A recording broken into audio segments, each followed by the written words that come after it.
The ship had seen better days, but now it was only just afloat.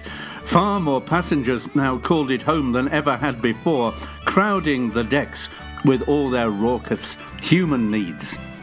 Other species were there too, and people told themselves these rode aboard for their advantage only. Oh, there was a cat who knew different. Whatever, all were in the same boat, and with every wave that tossed it up and down, you could hear the structure creaking. Creak, groan. Creak, groan. Sometimes it was loud, but then they all forgot, went out on deck, enjoyed the sun. But down below, as is the way with ships, were more aboard than met the human eye. Down below lived the rats, out of sight, out of mind, living on the debris of the people in the ship. The rats felt they had made the ship, though, with their fine-tuned hearing. Every creak and groan was horror to them. Thus it was that the rats became aware that time aboard their ship was short. And those whose job it was to bail things out, they were drunk, asleep, or nowhere to be found. One night, there was a party, music, dancing, loud and frenzied, leaping around without a care, and when you've drunk that much, you might not bother how the ship is swaying in a storm. Then not just leaky seams, but holes appeared. The ship had sailed too close to spiky rocks. "It's going down!" said an old rat, and his face shone bright with joy, for he had waited all his life to make this proclamation. "We are rats. This is a sinking ship, and though we leave and swim for shore, perhaps to find dry land and food and sunshine, and no cats, I promise you.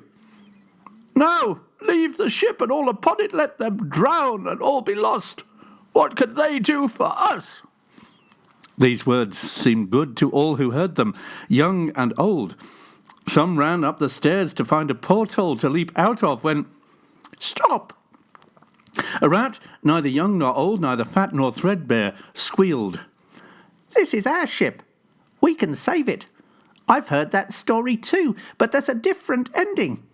For we are rats. We thrive and multiply where others just despair. And if we save the ship, we save the others too, who feed us." Already some were swimming, though, when came a wave and dashed them, smashed them on the rocks. So others who looked on turned and listened, eager. "Plug holes with your bodies. Stop seams with your fur at all costs. Save our ship.